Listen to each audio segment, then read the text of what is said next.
This actually model, the DB4, came out in 58, didn't it? It did, 1958. Yeah. And then obviously that sort of touring superleggera shape became the DB5, which then became the DB6. And this one we have here is a 1960 DB4 Series 2, yeah. It's a fairly late Series 2. There was only a fairly small number of Series 1, about 350 of these. Big difference really, one of the major differences with a Series 2 is the bonnet opens from there to here, so it kind of opens up that way, as this one does as well. The earlier model, that we call it like a crocodile bonnet, so the bonnet opened up that way, but it was just decided that it would give more access to the engine bay to have the bonnet opening the other way around, basically, and also safer. The idea if the catch went, and the bonnet would fly up in front of you, so it's a safety thing. Lots of other little features. I like these because you've got the original type of grille, so you've got like this kind of mesh type grille at the front, and if you look at the back of the car, it's got what we call the cathedral light, so it's got the very thin one piece. Yeah, we were discussing this earlier. There's a beautiful line on the car. We'll try and get some B-roll for you as well. And it's quite very rolled over and smooth on the shoulder line, and it comes to a point. That's right, like to the end of the rear light. Like a crease. That's called the cathedral light, isn't it? And that's your cathedral lamp.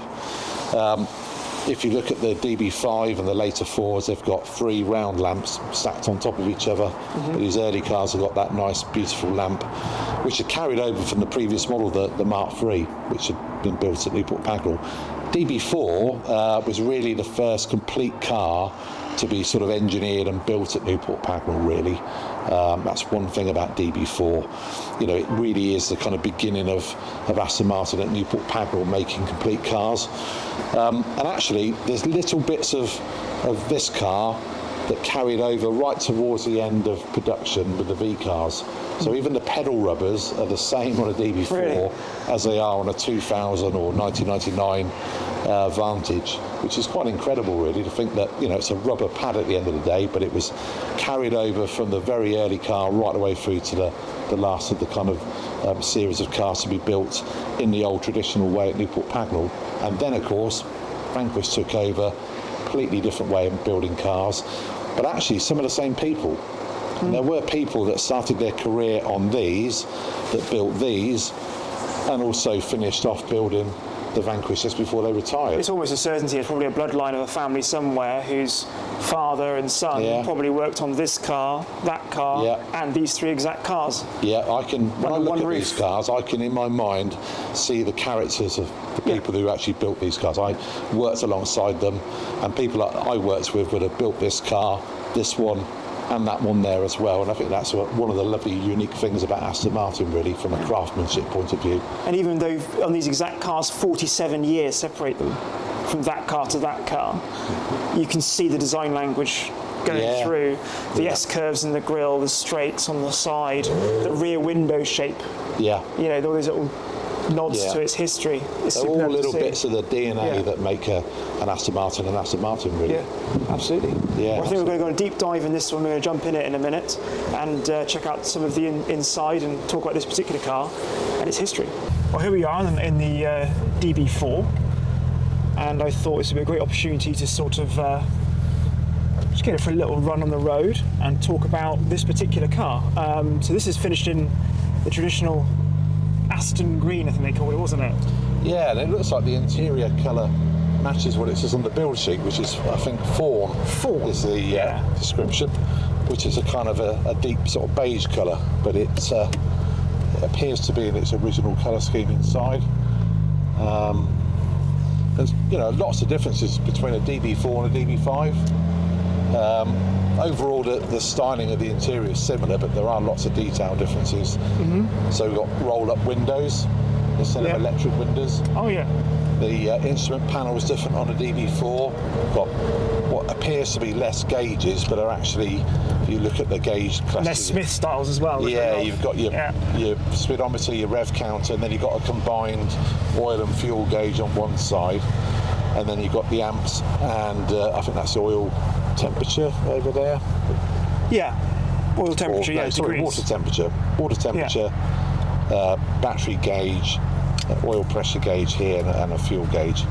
So yeah, and then of course you've got things like indicators, which, you know, let's face it, 1960 cars with flashing indicators was still a bit of a novelty.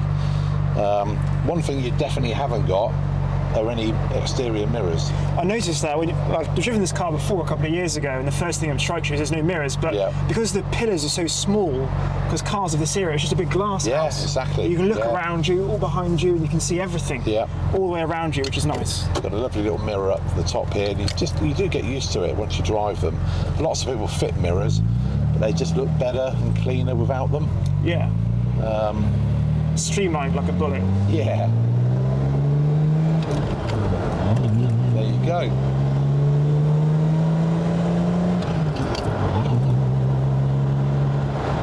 You have to remember, when these were new, there was no speed limit.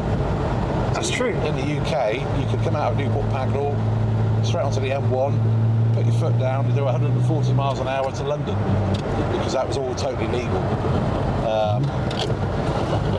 So it was from the early 70s that the 70 mile an hour limit came in. It's just a lovely noise, isn't it, that engine? Beautiful noise, straight six.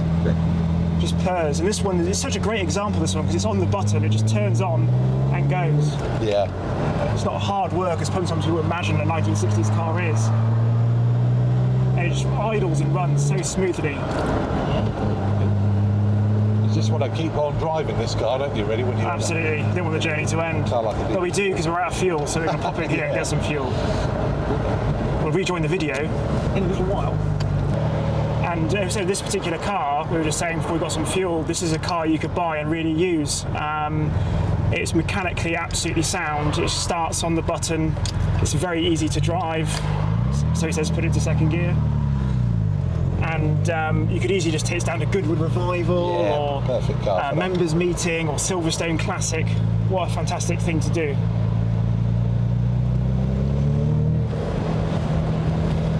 This particular car, although it's a right-hand drive, was actually ordered and delivered new to North America, to a little town just outside of Chicago in Illinois, where it remained for quite a period of time, and then came back to the UK. I think in the 1970s it came back into the UK. It's had a couple of restorations. It's got a wonderful folder to try and show you when we get back of what history we have on file for this thing. Yeah. I think it's gone from blue to red to green, isn't it, colour-wise? Yeah, it was originally blue when it was ordered new. And then it went from blue to red when it came back to the UK. And then it's since been restored about 15 years or so ago into this wonderful Aston green, which reminds me of the DB4 and the 1959 era of Aston Martin, which I really love. Well, that's the thing, when DB4 was being developed, you have to remember at that point that, you know, it was a fairly small company, Aston Martin, and it was busy developing a Formula 1 car. Yeah.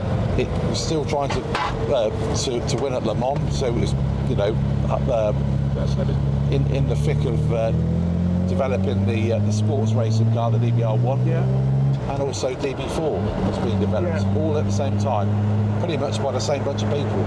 The engineering and racing department were quite small, so you'd find that there were probably people working across all of those very different types of motor car, really. Yeah.